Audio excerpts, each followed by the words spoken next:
கர்த்தரே, நீர் என்னோட என்ன பேச காத்திருக்கிறீர் என்பதை ஒரு நிமிடம் அனைவரும் கேட்போம். எங்களை அதிகமாய் நேசித்து வழிநடத்துகிற அன்பின் பரலோக பிதாவே, அப்பா, இந்த வேலையில கூட ஆண்டவரே சப்பா, உங்களுடைய வார்த்தையை கேட்கிறதற்கு நாங்கள் கடந்து வந்திருக்கிறோம்.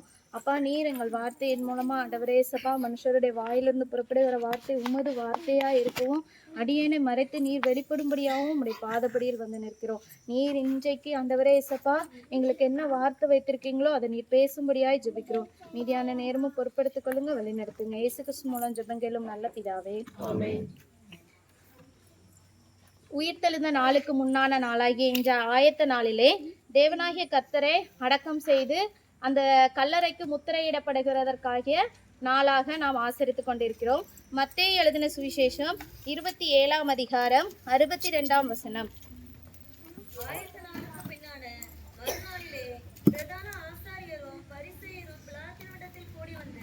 பிரதான ஆசாரியர் பரிசேயர் 2 பேர் பிலாத்துவினிடத்தில் வருகிறார்கள். பிரதான ஆசாரியர் என்பது யார்? சரி, ஒரு கொஸ்டின் கேட்டுக்கலாம். பிரதான ஆசாரியர், நம்மளோட பைபிள்ல முதல் பிரதான ஆசாரியர் யாரு? ஆரோன். முதல் பிரதான ஆசிரியர் மோசையோட காலத்துல, மோசைக்கு அப்புறமா இருந்த ஆரோன் அப்படிங்கிறவர் தான் யாரு? முதல் பிரதான ஆசாரியர். அப்ப அந்த பிரதான ஆசாரியர் அந்த ஆரோனோட வம்சத்துல இருந்து வந்தவங்களா இருக்கிறாங்க. பிற்காலத்துல நம்ம பைபிள்ல வாசிக்கிற சதுசேயர்கள் அப்படிங்கிறவங்க தான் யாரு? பிரதான ஆசாரியர்கள். பரிசேயர் மற்றும் பிரதான ஆசாரியர்கள் அப்படிங்கிறவங்களோட வித்தியாசத்தை நம்ம பார்த்துக்கிட்டோம்னா, பிரதான ஆசாரியர்கள் அப்படிங்கிறவங்க யாருன்னா, சட்டத்தை படித்து அதை மற்றவங்களுக்கு டீச் பண்ணி அதை நம்ம புரிஞ்சுக்கிட்டவங்க தான் யாரு? பிரதான ஆசாரியர்கள். இதே பரிசேயர்கள் அப்படிங்கிறவங்க யாரு? சட்டத்தை படிச்சு அதுல இருந்து கற்பித்து அதை புரிஞ்சுக்கிட்டவங்க. இதே பிரதான ஆசாரியர்கள் யாரு அப்படின்னு பார்க்கும்போது, அந்த சங்கத்தோட தலைமையில முழு அதிகாரத்தையும் கொண்டவங்க தான் யாரு? பிரதான ஆசாரியர்கள். மக்களோட பாவத்துக்காக என்ன செய்வாங்க? அந்த ஆசரிப்பு கூற இடத்துல என்ன செய்வாங்க? வேண்டி நிற்பாங்க. பாவ மன்னிப்பு கொடுக்கும்படியாக வேண்டி நிற்கிறவங்க தான் யாரு? பிரதான ஆசாரியர்கள். இவங்க 2 பேருக்குமே என்ன செய்யாது? ஒத்து போகாது. நம்ம பைபிள்ல நிறைய இடத்துல வாசிக்கலாம். அப்போஸ்தலர் 23ஆம் அதிகாரம் 8ஆம் வசனம். சதுசேயர் உயிர்த்தெழுதல் இல்லை என்றும் தேவதூதனும் ஆவியும் இல்லை என்றும் சொல்லுகிறார்கள். பரிசேயரோ அவ்விரண்டும் ஒன்றென்று ஒப்புக்கொள்கிறார்கள். பிரதான ஆசாரியர்ங்கிறது யாரு? சதுசேயர். அவங்க என்ன சொல்றாங்க? உயிர்த்தெழுதல் இல்ல, தேவதூதனும் இல்ல, ஆவியும் இல்ல அப்படின்னு சொல்றாங்க. ஆனா பரிசேயர் என்ன சொல்லுவாங்க? அவங்க 2 பேரும் இருக்காங்க அப்படின்னு சொல்லி அவங்களோட கருத்துக்கள்லயே என்ன செஞ்சவங்க? மாறுபட்டவங்க. ஆனா அவங்க 2 பேரும் இந்த இடத்துல என்ன செய்யறாங்க? ஒன்று சேர்ந்து வராங்க. அதாவது எதிரிக்கு எதிரி யாரு? நண்பன். அவங்க 2 பேருக்கு யாரு? இயேசுவானவரை ஏதாவது குற்றப்படுத்தணும். அதனால இவங்க 2 பேரும் என்ன செய்யறாங்க? நண்பர்களாகி என்ன செய்யறாங்க? பிலாத்துவினிடத்துல வராங்க. வந்து என்ன செய்யறாங்க அப்படின்னு சொல்லி நம்ம வாசிக்கலாம்.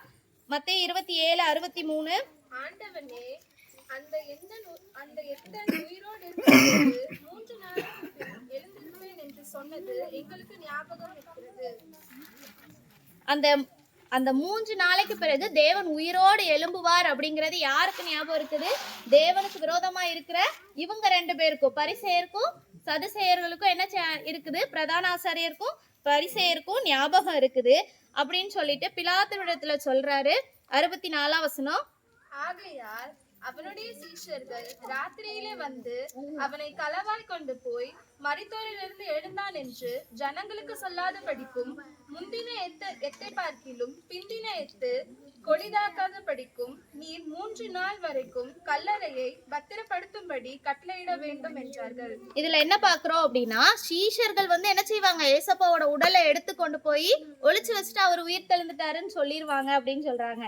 ஆனா சீஷர்களுக்கு அந்த இடத்துல யாருமே என்ன இல்ல. யோவானா அவரோட தாயை அனுப்பி விட்டுட்டாரு. மத்த எந்த சீஷருமே அவரோட சிலுவையில பாடுபடும் போதோ அவர் அடக்கம் பண்ணும் போதோ யாருமே என்ன இல்ல. அவரோட அடக்கம் பண்ணதுக்கு அப்புறம் அவர் கூட இருந்தது யாருதான்? அங்க அந்த கல்லறைக்கு முன்னாடி இருந்தது யாருதான்? மகதலேனா மரியாளும் மற்ற மரியாள்கள் மட்டும்தான் இருந்தாங்க. சீஷர்கள் அங்க இல்ல. சீஷர்கள் என்ன செஞ்சுட்டாங்க? மறந்து போயிட்டாங்க. அவங்க வந்து ஏசப்பா வந்து அவங்களுக்கு நிறைய வாட்டி என்ன செஞ்சாங்க? நான் வந்து 3ஆம் நாள் உயிரோடு எழுந்திருப்பேன், நான் 3ஆம் நாள் உயிரோடு எழுந்திருப்பேன் அப்படிங்கிறத வெளிப்படுத்திக்கிட்டே இருந்தாங்க. ஆனா அந்த சீஷர்கள் அதை என்ன செய்யல? அறியாதிருந்தாங்க. இப்போ மத்தேயு 16:21, 17:23, 20:9, மார்க் 8:31 இதெல்லாம் வாசிக்கும் போது சீஷர்களுக்கு தேவனானவர் என்ன செஞ்சுட்டே இருந்தாரு, வெளிப்படுத்திட்டே இருந்தாரு. நான் வந்து பூமியில கல்லறையில என்ன செய்வேன், 3 நாள் இருப்பேன், உயிரோட எழுந்திருப்பேன், நான் வந்து வர்ற வரைக்கும் நீங்க என்ன செய்யணும், இதை சொல்லாம இருக்கணும் அப்படிங்கிற மாதிரி நிறைய நிபந்தனைகளை சொல்லியும் அவங்க என்ன செய்யல, அதை வந்து ஒரு பொருட்டாவே எடுக்கல. மார்க் எழுதின சுவிசேஷம் 9ஆம் அதிகாரம் 9, 10 அவர்கள் மலையிலிருந்து இறங்குகிற போது அவர் அவர்களை நோக்கி, மனுஷகுமாரன் மரித்தோரிலிருந்து எழுந்திருக்கும் வரைக்கும் நீங்கள் கண்டவைகளை ஒருவருக்கும் சொல்ல வேண்டாம் என்று கட்டளையிட்டார். மரித்தோரிலிருந்து எழுந்திருப்பது என்னவென்று அவர்கள் ஒருவரிடத்தில் ஒருவர் விசாரித்து அந்த வார்த்தையை தங்களுக்குள்ளே அடக்கி கொண்டு, அந்த மரித்தோரிலிருந்து எழுந்திருக்கிற வரைக்கும் நான் மனுஷகுமாரனாகிய நான் என்ன செய்வேன், மரித்தோரிலிருந்து எழுந்திருப்பேன் அப்படின்னு சொல்றாரு. அந்த விஷயம் வந்து அந்த சீஷர்கள் கூட இருந்த சீஷர்களுக்கு யாருக்குமே என்ன செய்யல, புரியல. ஆனா அவங்க வந்து ஏதாவது கேட்டாங்களா அப்படின்னா என்ன அப்படின்னு, ஏன் கேட்கல அப்படின்னு நம்ம பார்த்தோம்னா, பின்னாடி இருக்கிறத வாஸ்து வந்தோம்னா முன்னாடி பின்னாடி இதெல்லாம் வாசிக்கும் போது சீஷர்கள் எல்லாரும் அவங்க கூட நடந்து வரும்போது பின்னாடி பேசிட்டே இருப்பாங்க, இவங்க எதுக்கு இப்படி சொல்றாரு அப்படின்னு சொல்லி பேசுறத இவர் வந்து திருப்பி கேட்கிறாரு, என்ன நீங்க இப்படி எல்லாம் பேசுறீங்க அப்படின்னு சொல்லி கேட்கும்போது சீஷர்கள் சொல்லுவாங்க, ஒன்றும் இல்லை அப்படின்னு சொல்லி முடிச்சிருவாங்க. எதுக்காக அப்படின்னு பார்க்கும்போது அவங்களுக்குள்ள இன்னொரு டாக்கிங்கும் போயிட்டு இருக்கும், இன்னொரு கான்வர்சேஷன் பேசிட்டு இருப்பாங்க. என்ன பேசுவாங்கன்னா, யாரு பெரியவன் அப்படிங்கிற வார்த்தையும் போயிட்டு இருக்கும். இதையா நம்ம சொல்லணும் அப்படிங்கறதுக்காக என்ன செஞ்சிருவாங்க, சீஷர்கள் அவங்களோட சந்தேகத்தையும் கேட்கல, அவங்க அதை தெரிஞ்சு கொள்ளவும் என்ன செய்யல, ஆர்வம் எடுக்கல. யோவான் 20ஆம் அதிகாரம் 9 அவர் மரித்தோரிலிருந்து எழுந்திருக்க வேண்டும் என்கிற வேத வாக்கியத்தை அவர்கள் இன்னும் அறியாதிருந்தார்கள். அவங்க கடைசி வரைக்கும் என்ன செஞ்சாங்க, அவர் மருத்துவரிலிருந்து எழுந்திருப்பார் அப்படிங்கறதையே என்ன செஞ்சாங்க, அறியாம தான் இருந்தாங்க. ஆனா இந்த பரிசேயர்களுக்கும் பிரதான ஆசாரியர்களுக்கும் என்ன எண்ணம், சீஷர்கள் அவங்கள ஒளிச்சு கொண்டு போய் வச்சுட்டு தேவன் உயிர் தெழுந்தார் அப்படிங்கிறத சொல்லிடுவாங்க அப்படின்னு சொல்லி அவங்களுக்கு ஒரு எண்ணம். ஆனா சீஷர்கள் யாருக்குமே அது ஞாபகம் இல்லாம அவங்க அதை அறியாமையே என்ன செஞ்சுட்டாங்க, இருந்துட்டாங்க. ஏன் அப்படி இருந்தாங்க அப்படின்னு நம்ம ஒரு நிமிஷம் யோசிச்சு பார்ப்போம்னா, மனுஷகுமாரனோட திட்டம், அதாவது தேவ ஆவியானவரோட திட்டம் என்னவோ அதன்படிதான் என்னது, மனுஷகுமாரனோட வாழ்க்கையில ஒவ்வொன்றும் நடந்துட்டு இருந்துச்சு.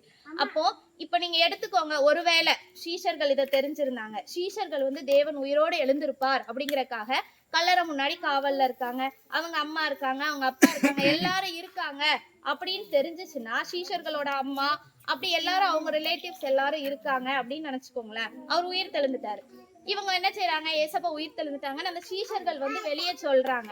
யாராவது நம்புவாங்களா? இந்த பரிசேயரோ இந்த பிரதான ஆசாரியர்களோ நம்புவாங்களா?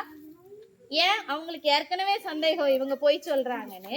அப்ப இவங்க சொன்னாலும் என்ன செய்ய மாட்டாங்க, நம்ப மாட்டாங்க. அப்ப தேவனுடைய மகிமை வெளிப்படும்படியாதான் என்ன செஞ்சிருக்காங்க, இந்த பிரதான ஆசாரியர்கள் வந்து பிலாத்துவோட இடத்துல போய் அவரோட கல்லறைக்கு என்ன செய்யணும், காவல் வைக்கணும், முத்திரையிடணும் அப்படின்னு சொல்லி கேட்டு என்ன செய்யறாங்க இந்த பரிசேயர்களுக்கு. உடனே பிலாத்து என்ன சொல்றாரு, உங்களிடத்துல நிறைய காவல் சேவகர்கள் இருக்காங்க, அவங்க கிட்ட போய் என்ன செய்யுங்க, அவங்களே நீங்க என்ன செய்யுங்க, காவலுக்கு வச்சுக்கோங்கன்னு சொல்லிட்டு பிலாத்து போயிடுறாரு.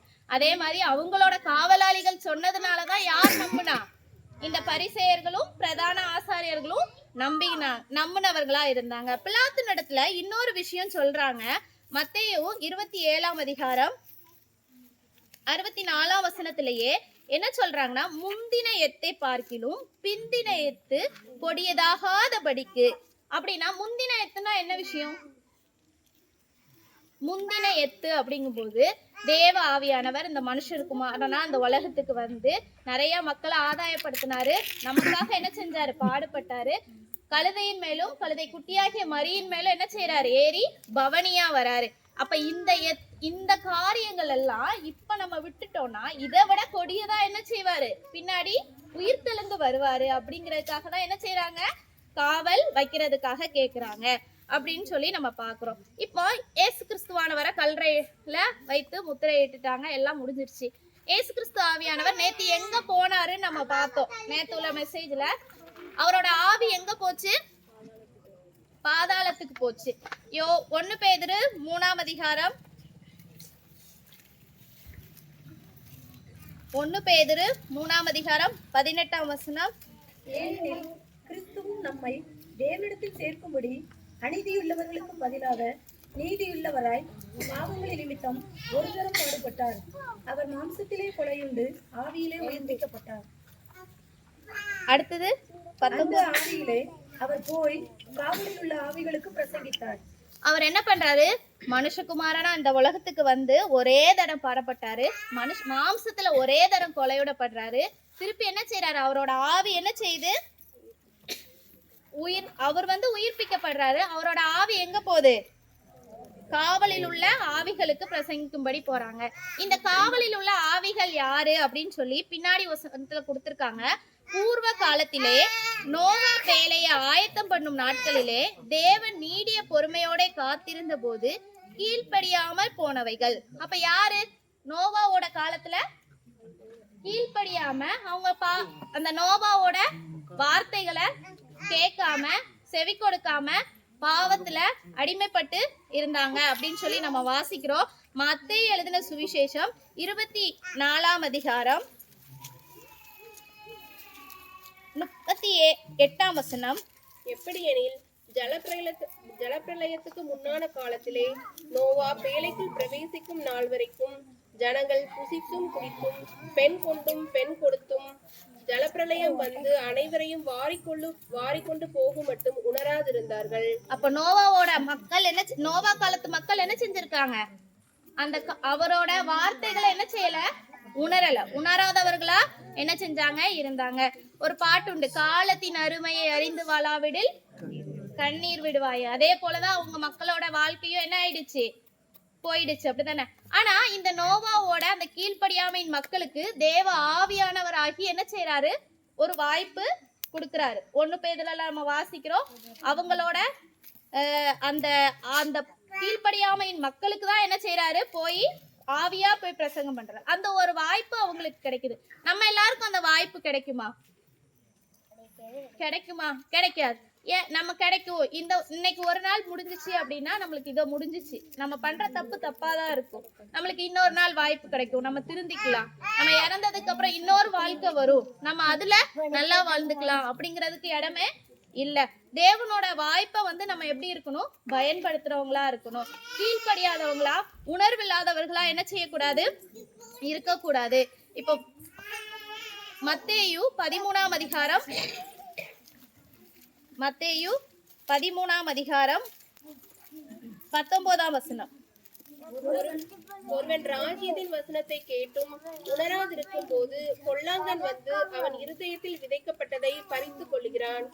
அவனே வழியருகே விதைக்கப்பட்டவன். அந்த வழி அருகே விதைக்கப்பட்ட விதைகள் எப்படி உண்டு? எல்லாம் அது வந்து தேவையில்லாததா போயிடும். அப்படித்தானே? பயன் இல்லாததா, பயன் தர முடியாததா போயிடும். அதே மாதிரிதான் ராஜ்யத்தோட வசனத்தை நம்ம கேட்டும் உணர்வடையாதவர்களா இருந்தோம் அப்படின்னா நம்மளோட வாழ்க்கை எப்படிதான் இருக்கும்? நம்ம பின்னாடி வருத்தப்படக்கூடிய வாழ்க்கையாதான் இருக்கும். இதே நம்ம உணர்வுள்ளவர்களா இருந்தால் நம்ம எப்படி இருப்போம் அப்படின்னு வாசித்தோம்னா 23 வசனம். நல்ல நிலத்தில் விதைக்கப்பட்டவனோ வசனத்தை கேட்கிறவனும் உணர்வுள்ளவனுமாய் இருந்து 100ஆகவும் 60ஆகவும் 30ஆகவும் பலன் தருவான் என்றார். அந்த வசனத்தை கேட்கிறவனும் உணர்கிறவனுமாய் இருந்து 100ஆகவும் 60ஆகவும் 30ஆகவும் பலன் தருவான். அப்ப நம்ம வசனத்தை கேட்டு அதனோட உணர்வுள்ளவர்களா இருந்து அந்த வாய்ப்பை நம்ம பயன்படுத்தி இருந்தோம்னா நம்ம எப்படி இருப்போம்? 60, 100, 30 நம்ம என்ன செய்வோம்? பலன் கொடுக்கிறவர்களா காணப்படுவோம். ஏசா அப்படிங்கிற ஒருத்தரை பத்தி நம்ம பார்த்திருக்கோம். அவருக்கு தான் என்ன கிடைக்க வேண்டியது? சேஷ்ட புத்திர பாகம். அவரோட அலட்சியத்தினால அது என்ன ஆயிடுச்சு? கிடைக்காம போயிடுச்சு. எபிரேயர் 12 அதிகாரம் 17 வசனம் வாசிங்க. ஏனென்றால் பிற்பாடு அவன் ஆசீர்வாதத்தை சுதந்திரித்துக் கொள்ள விரும்பியும் ஆகாதென்று தள்ளப்பட்டதை அறிவீர்கள். அவன் கண்ணீர் விட்டு கவலையோடு தேடியும் மனம் மாறுதலை காணாமற் போனான். அப்ப நம்ம பின்னாடி வருத்தப்பட்டு எந்த பிரயோஜனமுமே இல்லை.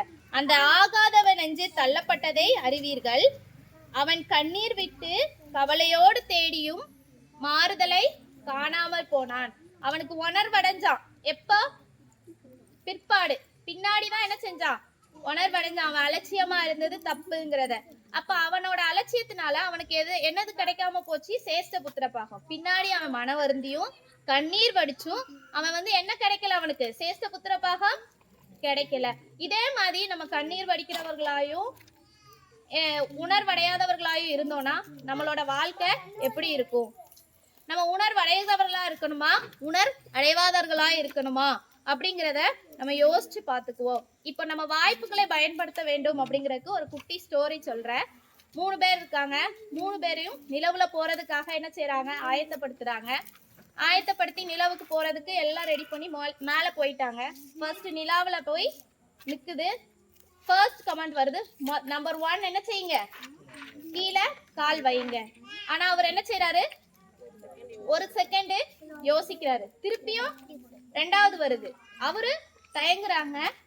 3வது உள்ளவர் என்ன செஞ்சிட்டாரு, அவரோட காலை கீழே வச்சுட்டாரு.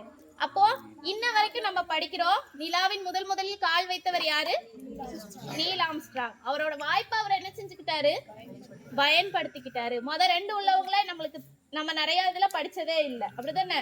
முதல்ல உள்ளவர் ஆல்பர்ட் எட்வர்ட் ஏதோ சொல்லுவாங்க, ஆனா அவரோட பேரை நம்ம என்ன செய்யறது இல்ல, படிக்கிறது இல்ல. ஆனா நம்ம இன்ன வரைக்கும் எல்லாரும் படிக்கிறது யாரா, நிலவில் முதலில் கால் வைத்தவர் நீல் ஆம்ஸ்ட்ராங். அப்ப அவர் வந்து என்ன செஞ்சுக்கிட்டாரு, அவரோட வாய்ப்பை பயன்படுத்திக்கிட்டாரு. அப்ப நம்ம எப்படி இருக்கணும், நம்மளோட வாய்ப்பை பயன்படுத்துறவங்களா இருக்கணும். இன்னும் நம்ம அலட்சியத்திலேயே இருந்தா ஏசாவை போலையும், கள்ளர்கள்ல ஒருத்தனா இருந்த ஒரு கள்ளன் என்ன செஞ்சான், தேவனை தூஷித்தான். அவனை போலவும் தான் என்ன செய்யணும், நம்மளோட வாழ்க்கைய முடிக்கிறவர்களா இருப்போம். அப்ப தேவனுடைய வாய்ப்புகளை நம்ம பயன்படுத்துகிறவர்களா இருக்கணும். நோவாவோட காலத்துல என்ன காலமா இருந்துச்சு, மனசாட்சியின் காலமா இருந்துச்சு. மோசையோட காலம் நியாயப்பிரமாண காலமாவும் அவரோட கட்டளைகளை கை கொள்ளுகிற காலமாவும் இருந்துச்சு. அப்ப நம்மளோட காலம் எப்படி இருக்குன்னு நம்ம பார்த்தோம்னா, அப்போஸ்தலர் 17ஆம் அதிகாரம் 30ஆம் வசனம். அறியாமை உள்ள காலத்தில் தேவன் காணாதவர் போலிருந்தார். இப்பொழுதோ மனம் திரும்ப வேண்டும் என்று எங்கும் உள்ள மனுஷர் எல்லாருக்கும் கட்டளையிடுகிறார். அறியாமை உள்ள காலங்கள தேவன் என்ன செஞ்சாரு, காணாதவர் போல் இருந்தார். இப்பொழுதோ என்ன காலம், மனம் திரும்ப வேண்டும் என்று எங்கும் உள்ள மனுஷர் எல்லாருக்கும் கட்டளையிடுறாரு. அப்ப நம்ம எப்படி இருக்கணும், நம்மளோட வாய்ப்பை பயன்படுத்தி நம்ம எப்படி இருக்கணும், மனம் திரும்புறவர்களா இருக்கணும். இன்னும் நம்ம அந்த கல்லனை போலவும் அந்த ஏசாவை போலவும் நம்ம இல்லாம நம்மளோட மனம் திரும்புதலுக்கு ஏற்ற கனிகளை கொடுத்து என்ன செய்யணும், மனம் திரும்புறவர்களா இருக்கணும். அடுத்தது மனம் திரும்பல இருங்க 1 கொலோசியர் 1ஆம் அதிகாரம் 10ஆம் வசனம். சகலவித நற்கிரியைகளுமான கனிகளை தந்து தேவனை அறிகிற அறிவில் விருத்தி அடைந்து கர்த்தருக்கு பிரியம் உண்டாக அவருக்கு பாத்திரராய் நடந்து கொள்ளவும். நற்கனி அப்படிங்கிறத நம்ம அதுல வாசிக்கிறோம். நற்கனிகளை கொடுக்கிறவர்களா என்ன செய்யணும், இருக்கணும். நம்ம ஒவ்வொரு இடத்துலயும் வந்து நம்ம பார்க்கும்போது, நம்ம இப்ப கோயில்ல என்ன பிரசங்கத்தை நம்ம விரும்புறோம், நீங்க ஆசீர்வாதமா இருப்பீங்க, நீங்க நல்லா இருப்பீங்க, உங்களுக்கு இந்த ஆசீர்வாதம் வரும், அந்த ஆசீர்வாதம் வரும் அப்படின்னு சொல்லிங்கிறத நம்ம என்ன செய்யறோம், விரும்புறோம். ஆனா தீத்து என்ன செய்யறாரு, பவுல் என்ன செய்யறாரு, தீத்து சபைக்கு எழுதுறாரு, நம்முடையவர்களும் பணியற்றவர்களா இராதபடிக்கு குறைவுகளை நீக்குவதற்கேதாக நற்கனிகளை செய்ய என்ன செய்யணும், பழகணும். நம்ம என்ன செய்யணும், நற்கிரியைகளை செய்கிறதற்கு பழகிறவர்களா இருக்கணும்.